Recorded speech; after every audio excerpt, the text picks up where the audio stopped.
উচ্ছেদ নিয়ে গোটা রাজ্য যখন উত্তাল, বিরোধীরা যখন চেপে ধরেছেন শাসক দলকে, ঠিক সেই সময় মুখ্যমন্ত্রীর এক মন্তব্যে তাক গোটা রাজ্য।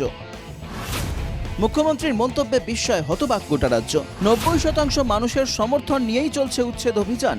৯০% মানুহে সহযোগিতা কৰিছে, কাৰণ সেই অঞ্চলটোত এই উচ্ছেদৰ পিছত তাত যদি আমি উদ্যোগীকৰণ কৰিব পাৰোঁ, সমগ্ৰ বিলাসীপাৰা চাপৰ অঞ্চলৰ ৰাইজ উপকৃত হ'ব।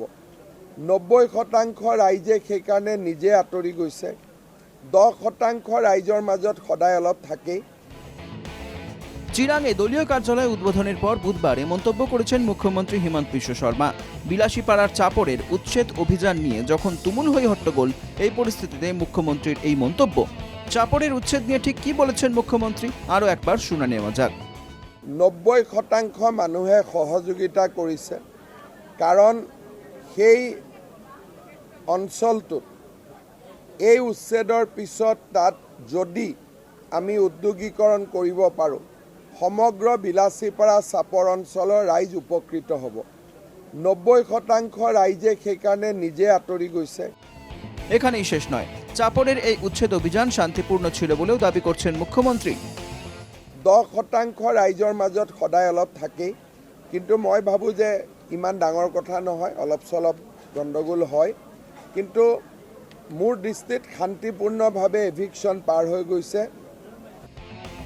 প্রশ্নটা হলো, ৯০% মানুষের সমর্থন ছিল উচ্ছেদের পক্ষে, এটা কিসের ভিত্তিতে বলছেন মুখ্যমন্ত্রী?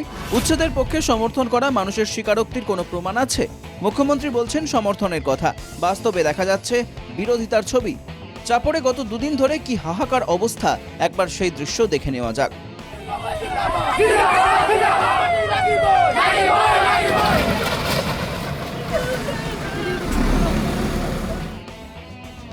ব্রহ্মপুত্রের বুকে ঘরবাড়ি হারিয়ে ওয়েস্টল্যান্ডে আশ্রয় নেওয়া ওই বাসিন্দারা শেষ কোটিটা খরচ করে মাথার উপর একটা ছাদ গড়ে তুলেছিলেন, কিন্তু মুখ্যমন্ত্রীর নির্দেশে ভেঙে গুড়িয়ে দেওয়া হয় সেই ছাদও।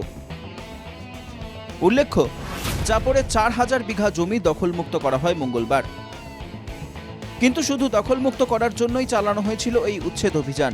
দখলমুক্ত জমিতে কি হবে, কি করবে সরকার, কি পরিকল্পনা রয়েছে সরকারের, এখনো জানেন না খোদ মুখ্যমন্ত্রী। শুনে নেওয়া যাক মুখ্যমন্ত্রীর মুখেই।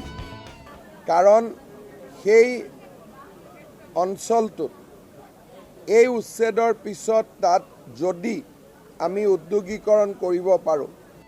শোনা গেল তো, ভবিষ্যতে যদি কোনো উদ্যোগ গড়ে ওঠে এখানে, তাহলে আখেরে উপকৃত হবেন বিলাসীপাড়া চাপড় অঞ্চলের এই বাসিন্দারাই। আরও একবার শুনে নেওয়া যাক।